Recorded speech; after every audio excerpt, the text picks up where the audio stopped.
Hello friends, இந்த வீடியோவில் எதை பற்றி பார்க்க போகிறோன்னா, இப்போ நம்ம தமிழக பள்ளிக்கல்வித்துறை அமைச்சர் செங்கோட்டையன் சார் பப்ளிக் எக்ஸாம் ரிலேட்டடான ஒரு இம்பார்ட்டன்ட் அப்டேட்ஸ் வந்து கொடுத்துருக்காரு. ஸோ அதை பற்றி தான் அந்த வீடியோவில் பார்க்க போகிறோம்.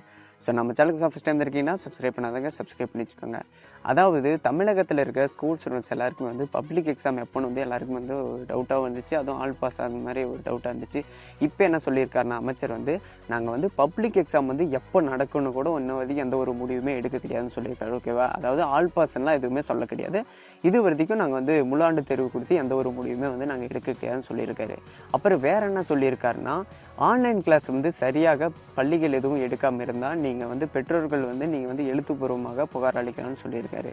அடுத்தது வேற என்ன சொல்லியிருக்காருன்னா, ஜனவரி 15ஆம் தேதிக்குள்ள 80,000 ஸ்மார்ட் போர்டுகள் வந்து அரசு பள்ளிகளில் பொருத்தப்படும் சொல்லியிருக்காரு. ஓகேவா? அப்புறமா தனியார் பள்ளிகள் வந்து ஆல்ரெடி ஆஃப் இயர்லி எக்ஸாம் வந்து விருப்பம் இருந்தால் நடத்திக்கலாம்னு சொல்லியிருந்தாங்க இல்லையா? ஸோ இதில் இப்போ என்ன சொல்லியிருக்காருன்னா, ஆஃப் இயர்லி எக்ஸாம் நீங்கள் வந்து நடத்தினாலும் அது வந்து ஆன்லைனில் தான் வந்து நீங்கள் நடத்தணும்னு சொல்லியிருக்காரு. அதுவும் நீங்கள் இது வரைக்கும் கிளாஸில் சிலபஸ் வந்து எவ்வளோ நீங்கள் கிளாஸ் ஸ்டூடெண்ட்ஸ்க்கு எல்லாருக்கும் நடத்திருக்கீங்களோ அதுலேருந்து தான் வந்து கொஸ்டின்ஸ் எல்லாம் கேட்கணும் அப்படின்னு சொல்லியிருக்காரு. ஓகேவா? அப்புறம் ஸ்கூல் ரீஓப்பனிங் வந்து என்ன சொல்லியிருந்தாருன்னா, சிஎம் லாஸ்ட் வில் கூட பார்த்துருப்பீங்க.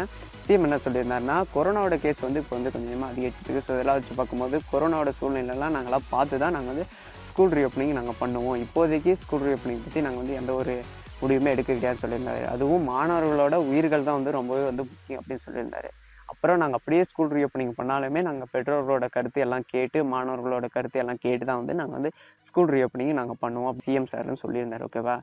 ஓகே ஃப்ரெண்ட்ஸ், வேறு இன்ஃபர்மேஷன் வந்தால் நான் உடனே அப்டேட் பண்ணுறேன். தொடர்ந்து பார்த்து நம்ம சேனலுக்கு சப்போர்ட் பண்ணுங்கள். Thank you friends.